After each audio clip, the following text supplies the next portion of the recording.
On February 24th, 1991, in Ruston, Louisiana, 11-year-old Stuart Carey invited his best friend Ryan Lawrence to come over to his house. Ryan and I have been friends for a long time. It was Sunday afternoon, and we decided to build a fort up in a pine thicket near our house. We would need something sharp to cut the trees down. This is a sharp tool. And me and my parents got into a little argument over it because my dad wanted us to take it and my mom didn't. I told her that he was old enough that he'd learn to be safe with it. I've been real cautious with them about pocket knives and hatchets or anything they can injure themselves with. I do hate to see a child get hurt. We had the hatchet now, and we had cut down all the trees and branches and lined them up against other trees, kind of as a lean-to to make the fort.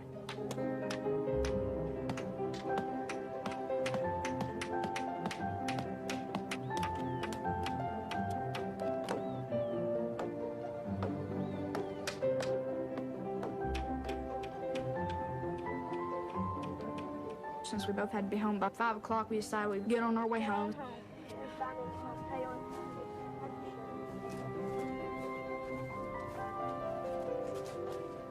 We were on our way, and we were talking like we usually do. Probably tomorrow. Tomorrow we had homework. Yeah. Then Ryan saw the rope. Yeah. Hey, the rope! I'm gonna go swing on it. Okay. All the neighborhood kids played on the rope. Ryan, he was a practical joker. So he put it around his neck and he goes, "Hey, Stuart, I'm gonna hang myself." And I said, "You know, cut it out. That's not funny. Don't be stupid. That's not a very smart thing to do." And me and I heard some people playing off in the distance. So I turned around to see if it was anyone I knew. And while I was watching those kids, he was playing the prank.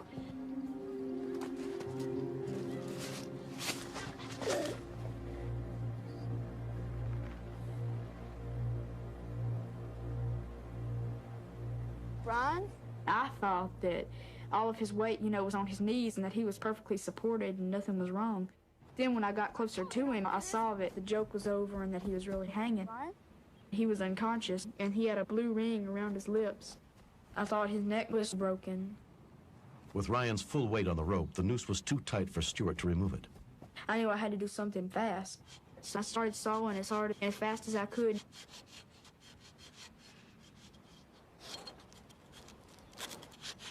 Every second counted, and I became panicky. I wasn't sure if what I was doing was the right thing, but then I thought, stay cool and keep a straight head about it.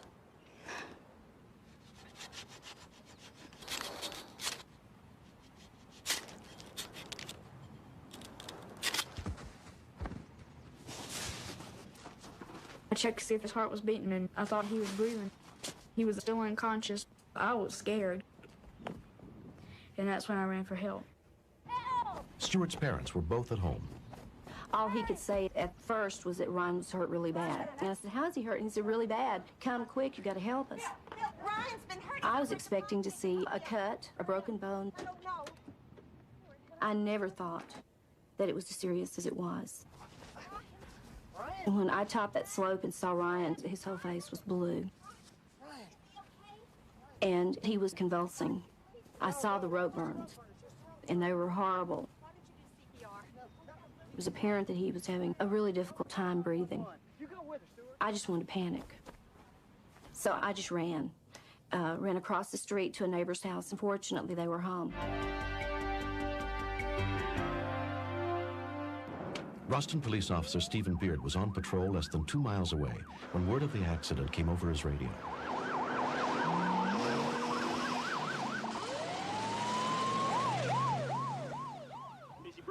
When I arrived at the scene, I could see it was a very life-threatening situation. His color was very blue. His eyes rolled back into his head, and he quit breathing.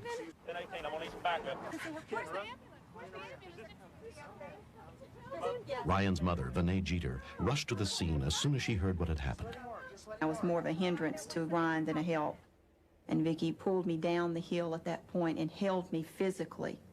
I kept thinking he was going to die before the ambulance got there. Kenneth Ambrose was one of the first EMTs on the scene. It was a real steep bank The pine needles had really covered it. It was hard to get up there. It was real slippery. What you got? Accidental hang.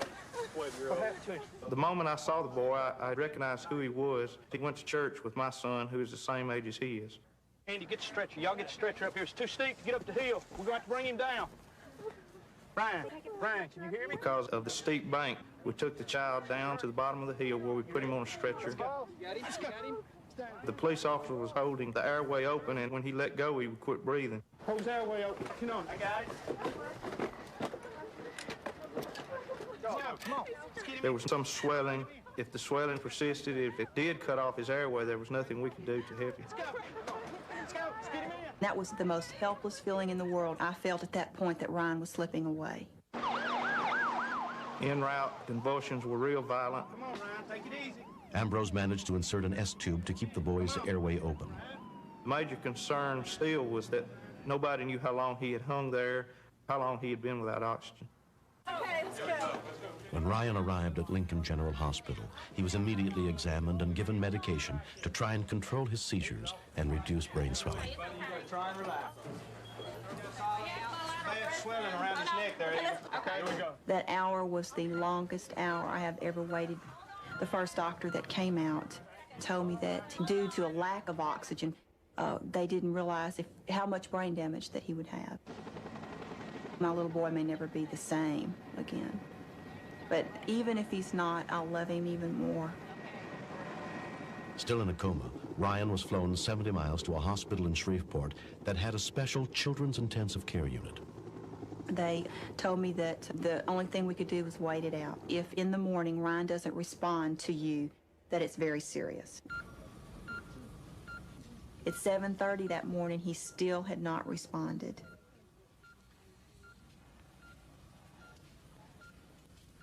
His eyes were closed. He was very still.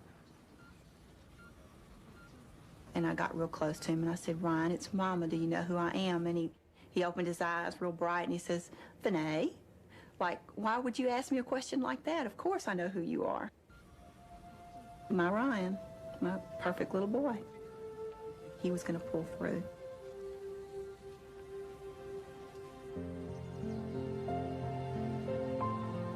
Three months later, Ryan Lawrence has completely recovered with no signs of any brain damage, thanks to the quick thinking of his friend Stuart.